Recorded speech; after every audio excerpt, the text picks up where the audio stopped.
I really don't like to be a slave of anybody.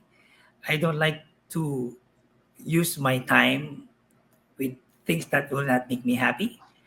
So, in a year, pinag-isipan ko mabuti. And then, every weekend, as I perform the side gigs, I see that my revenue is coming in. And then I realize, what if I do this not just on a weekday? If I open my schedule from Monday to Friday, I'm happy performing on stage, making people laugh, making people feel amazed. And then he signed my early retirement. I'm one of the youngest retirees in that company. And that triggered it. I guess that's just really the story and how I started to, the push for me to go on to the showbiz.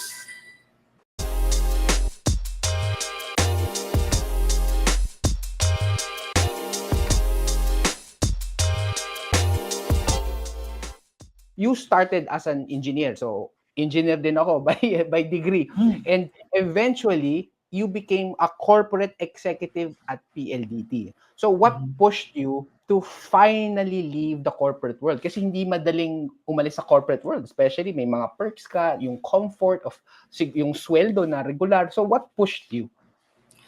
Okay, what pushed me, sabihin na natin, it's about what is right for me at that time. Kasi that time I was single pa. So iniisip ko that time, I'm more happier doing the other thing. Okay? I'm not saying that I'm not happy with the company, but it's really good to stay in the company. But at that time, I was exploring kasi I was doing entertainment showbiz on the side as a magician on a television show.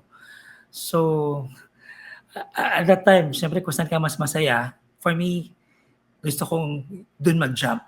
Kasi ayoko magkaroon ng parang what if pagdating ng panahon. I just wanted to jump into what I feel is good for me at that time, what will make me happy at that time. So that pushed me. Finalo mo kung ano yung magbibigay saya sa'yo. Pero, At that, bakit ka nagkaroon ng ganong exposure sa mga bagay na masaya sa'yo? Dahil may nakita ka nag-work sa ibang industriya, tapos parang, uy, interesado ako doon. Or parang, ever since, gusto mo na yun? well, I started the art of performing as a magician when I was 8. So I carried it all throughout. And then when there was an opportunity for me on television, and then companies start seeing me on TV, I get invites to perform in their corporate events. And there, of course, there's a revenue coming in. So the happiness is there. And then the revenue that comes in is more than how much I get paid in a day. And like what I said, at that time, I'd like to do something that what makes me happy. So, yun yung nakita ko. Masaya ako gumigising sa umaga. I'm happy waking up in the morning. I'm happy sleeping and planning my magic show the next day. It's all the things that's in my mind. So at the time I really prayed for it and I said, I wanna try. Because if ever I will fail, I'll blame myself and I can always go back. Right. Kasi, ang hirap kasi magtrabaho sa mga trabaho na hindi ka masaya.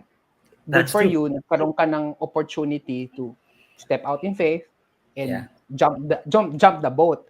Pero nung naisip mo na, oy, hindi ako masaya, mas masaya ako mag-entertainment, pagiging celebrity, how long yung journey na yon? Kasi I'm sure, Okay. baka pinag-isipan mo pa yun eh. Hindi naman parang bukas, o sige, resign boss, bahala ka. Laglag na. Hindi naman gano'n, di ba? Yeah, So, yeah, no, what no. was the journey? I think marami kasing nanonood na they're also contemplating na parang gusto ko mag-side gig. Parang gusto ko nang i-full-time yung pagiging virtual assistant or whatever, pero they can't Mm, jump pa. So, mm. paano yung naging process mo doon? Well, yeah, it's not, tama ka, it's not a 24-hour thing.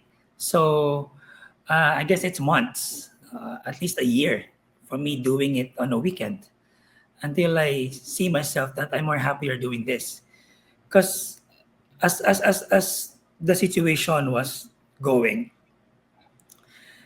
so I can already compare the joy doing this other thing, and then some I feel tied to the other one. So parang for me, I really don't like to be a slave of anybody. I don't like to use my time with things that will not make me happy. So, in a year, pinag-isipan ko mabuti. And then, every weekend, as I perform the side gigs, I see that my revenue is coming in. And then I realize, what if I do this not just on a weekday? If I open my schedule from Monday to Friday, I'm happy performing on stage, making people laugh, making people feel amazed. I can earn more. So, yun. So, in a span of, I think, of 1 year, I thought and pray about it together with my friends. I asked my friends to stand with me in prayer. Yeah, and I don't know if you know David Bonifacio. So we prayed for it. Actually, Neil, no, trivia lang, no.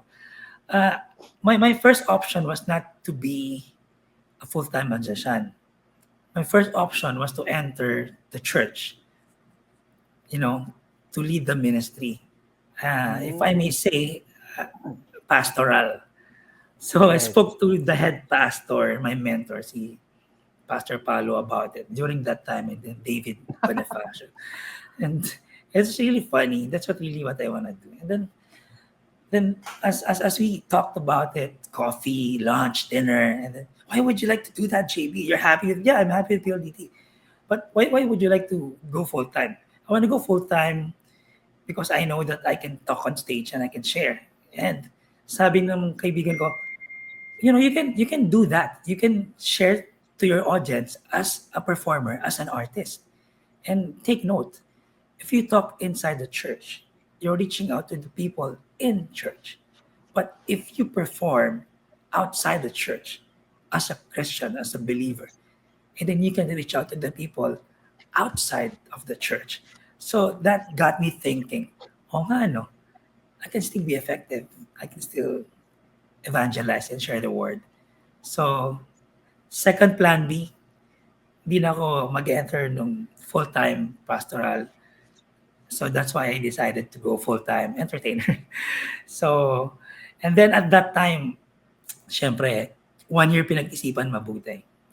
Prayer. And then, I remember, Neil, I don't know if you know my mentor, my boss, good friend, Mr. Butch Jimenez. Tumakbo kami sa BGC. Nag-jog kami from Joey Pepperonis. May Joey Pepperonis pa nun sa BGC eh. Paikot sa libingan ng Bayani, sa Bayani Road.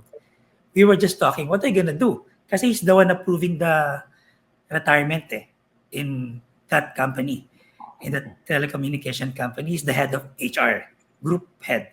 So he's asked me, what are you gonna do? I'm gonna be a magician. Oh, how much do you earn for doing magic like this? So really? I mean, are you sure you want to do it? Yeah. And then that's it. And then he signed my early retirement. I'm one of the youngest retirees in that company.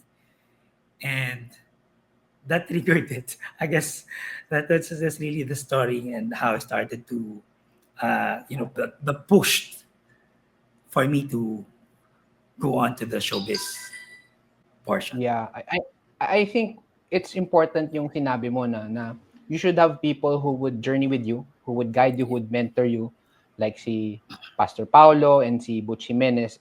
Kumbaga, na pagdaanan na nila yung mga gusto mong pagdaanan eh. So magkakaroon sila ng insight or at least a different perspective. Sometimes kasi we get too emotional on doing things. It's good na Oh yes. may tumutulong. And hindi Hindi lang pwedeng yun solo eh.